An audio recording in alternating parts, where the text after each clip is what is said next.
got to put in. Well, you got the ranch and all that.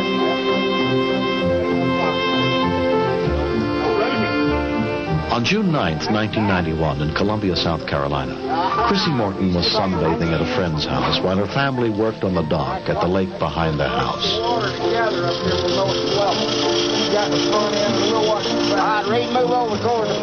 My father and my grandfather and Reed were all putting in a boat lift, an electric boat lift on our dock. Hey, it's looking good, isn't it, boys? We got it. All we got to do now is put that other board on and we'll be through. When we started on the dock, we had extension cords out running our saws and the boat lift. We had the hose pre-drilled and all this before we put it in the water, so there wouldn't be any electricity around the water, period. Come on. Gotta come through the oil.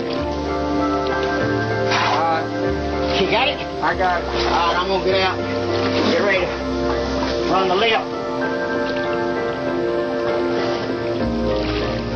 You like one bolt having it in place. I'll roll it out now for you.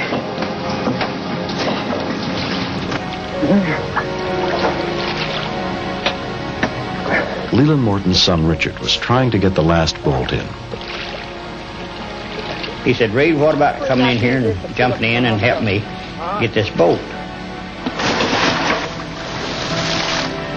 What do you need, Rick? More, just to lower the lift a little bit. All right, and they can get our shoulder underneath it. Now just hold on that now.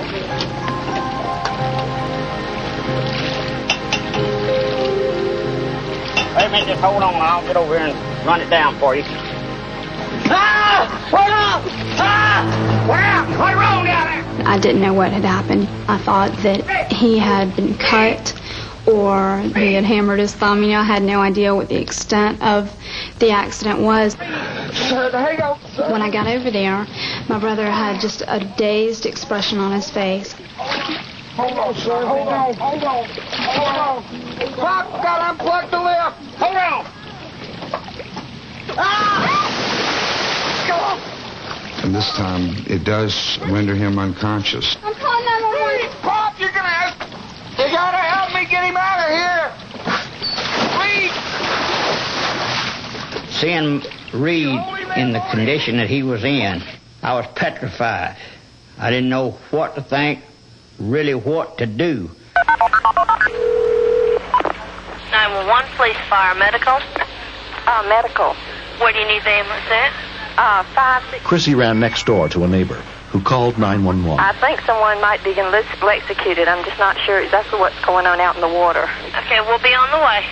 All right, thanks. Within minutes, the Richland County EMS boat was dispatched from 3 miles away. One responding to 566 318 associated 76. Lexington County fire medic units were also sent to the scene. Attention Irma, EMS signal 18, possible water rescue. Need some help! How we gonna get him out there? Huh? Hold on, Richard, I'll help you. Help, Gary! Get in and help us! Hurry! Get him up, McQuill, him up. Get him up. Lift. When I came back down with the blankets, I was terrified. I didn't know what was going on. I didn't know if he was unconscious or if he was dead. Come on, son. Carrie Pitts, a visitor at a nearby house, also ran to the scene. As soon as I saw what had happened, I went to see how I could help since I was certified in both standard first aid and CPR. I checked for a pulse on Reed, both his wrists and on his neck, and I couldn't find one either place. There's no pulse. We need to start CPR. There's still no pulse. Come on, son. Come on, Reed. Hang in there, buddy. We continue. It seemed forever. Please, come on. And he was not responding. And I wanted to quit. I know he's dead, and things that weird,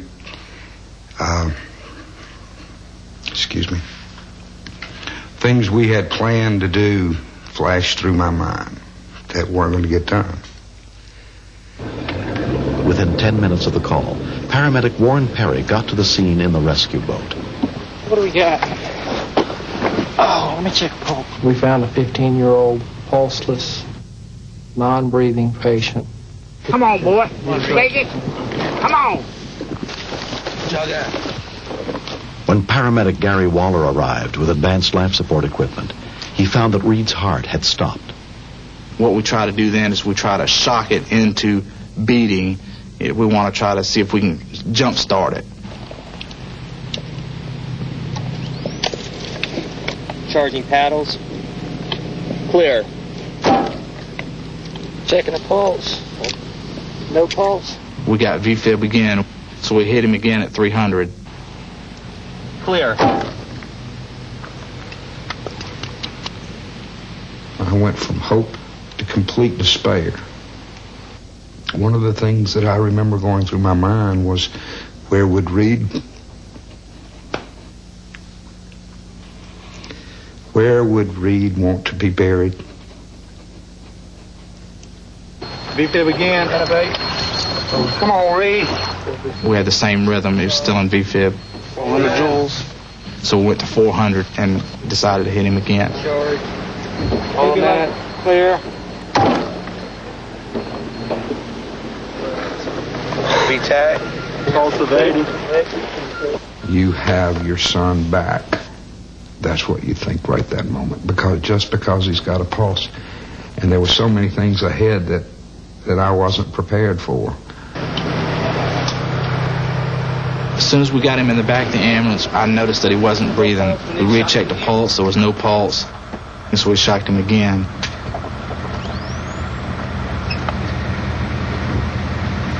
Clear. Let's go, let's go. During the 15-minute ride to Lexington County Medical Center, Reed suffered another arrest and had to be shocked a 5th time.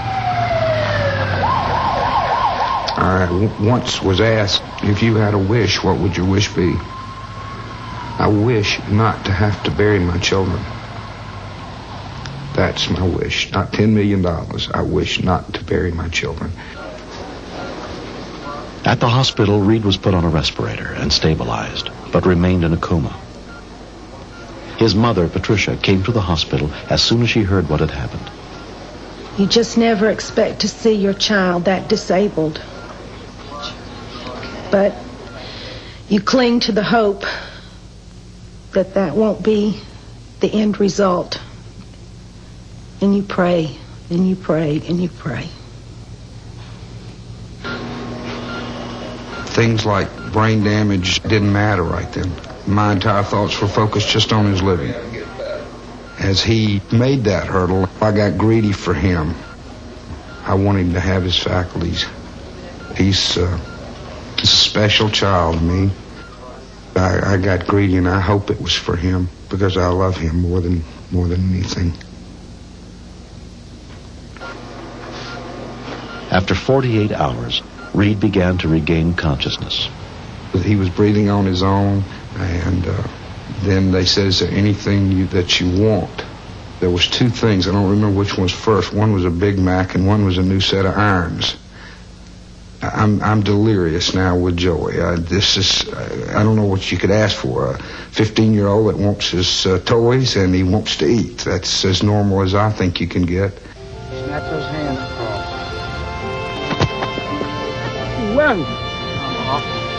Within 3 weeks, Reed Morton had completely recovered. It's a shock to me. No pun intended. It's a shock to realize what had happened. When I know now what had happened, it's unbelievable that I survived and that I can do the things that I had normally done. Apparently, the accident occurred when Reed's grandfather stepped on a faulty extension cord, sending an electrical current through the boat dock and into Reed's body. If the cord had been plugged into a ground fault interrupter outlet, it might never have happened. But when I went out to play golf, I used to say, if I made a bogey, I'd really get upset. But now, I'm here and I can enjoy the hole. That's the important thing. It doesn't matter what you make. It's having the ability to swing the golf club and think about your shots and all that. All right, I got it. All right, go. Wait. Greens and That's it. Oh. The most positive benefit that we could get from this tragedy would be if, through CPR training, someone else's life is spared. I I thank God every day that things have turned out for the best and that it's brought our family closer together. Being able to love your parents and being able to say I love you to them is the most important thing that I got out of this.